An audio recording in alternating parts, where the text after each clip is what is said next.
Hi, my name is Madison Childress, and I'm going to be giving a speech about Greek mythology. Greek mythology originated in Greece, obviously, in 2000 BC. It's mostly based off myths and legends about 12 major gods and multiple minor gods. It still exists today because there are books, a major one being the Iliad, and a, a teen series named the Percy Jackson series written by Rick Riordan. Um, so it still exists today. It's very common, in a way. So the first god is Asclepius. He is the god of truth, prophecy, and mostly healing. He has two sons, Machaon and Podalirius, and they are both Greek doctors. He himself was a physician and was later on worshipped as the god he was supposed to be, but Zeus killed him because he was afraid that he would make all of the mortals immortal and they would compete for the spot of king of the gods. He is also the son of Apollo, and Apollo killed the Cyclops, which made Zeus's lightning bolt. So you can tell there's a little family issues there. So the next god is Persephone. Persephone is the daughter of Demeter, goddess of vegetation and especially grain.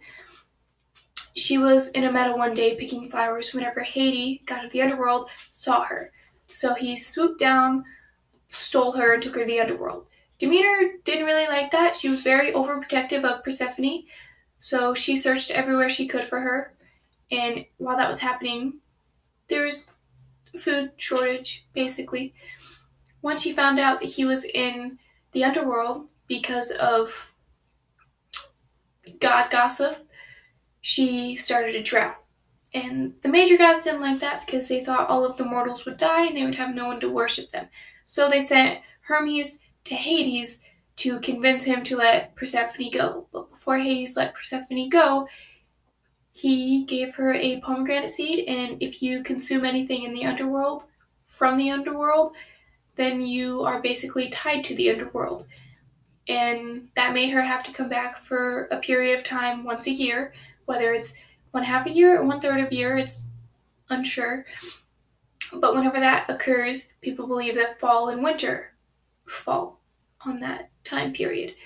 And they think it's because Persephone can't do her job because she's in the underworld or because her mother is mourning. And Hades is her husband. I don't remember if I mentioned that, but just throwing that out there. The next god is Krios. Krios is the god of constellation. He's also known as Aries, the ram constellation, and he is well known for the start of the Greek year, which is also the start of springtime, because whenever his constellation rises, spring starts. His father is Oranos, his mother is Gaia, and his wife is Eurybiia. Whenever his father went to lay with his mother, in the grown-up way, each one of his brothers, he has three others along with him, held down one limb. So he was pinned down, and then Kronos went by and he castrated him with a sickle.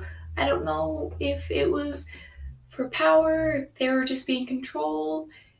They didn't want any more siblings. It's unknown to me, but I guess it's Greek mythology.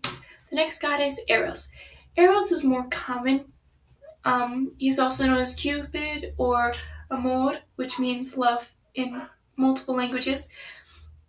His siblings are commonly known as the Erets, but they're more known as the cherubs that fly around with a bow and arrow, shoot people in the heart, so they fall in love.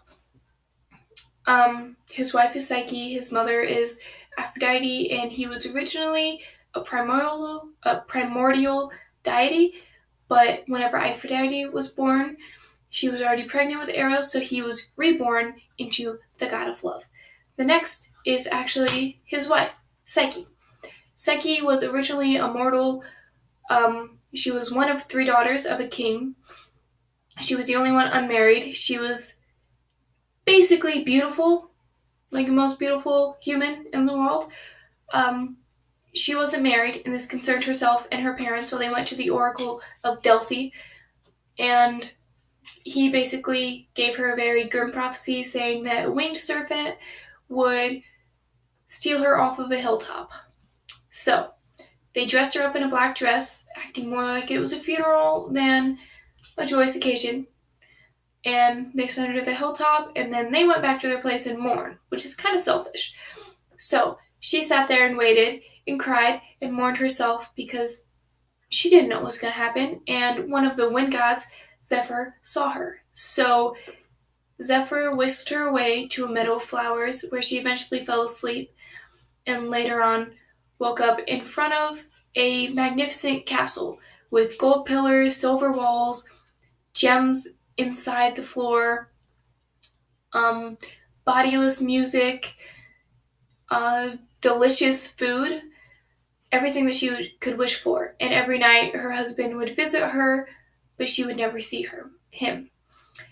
Later on, she became sad and she wanted her sisters to visit. Her husband disagreed with this because he thought that they would put doubts in her head and that she wouldn't trust the relationship anymore. And he was exactly right. Um, the sisters said, "What if your husband is just a serpent like the oracle prophesied?" So one night she got up and looked upon his face and he felt betrayed, so he left. She had to complete 3 tasks to get his love back, but whenever she finished them, they started to live in Mount Olympus, and Zeus, as a wedding gift, gave her ambrosia, which makes any mortal immortal. The next god is Helios. Helios is super minor. He was later replaced with Apollo, but his job was to drive the sun around the earth, basically, with a 4-horse carriage or chariot. He actually isn't that important, but he is a pretty cool god just because he has horses. So that's about it for him. Oh, but he is a Titan, and Titans came before the gods, so he's up there, but he's not up there. Next is Morpheus. He's the god of dreams, and he can mimic any human voice, gesture, mood, how they walk, their word choice, basically anything. And what he is, his other name, which is like his collective sibling name, is the Onari, I believe. In conveniently, the Greek word for dreams is Onoris. So that's all of the gods that I have had, but it was a very informational experience, and I'm glad that I got to research more gods so I can teach you about them. This is me signing off, I guess. Also, sorry I went over the time limit. Oops. Can I pause the video?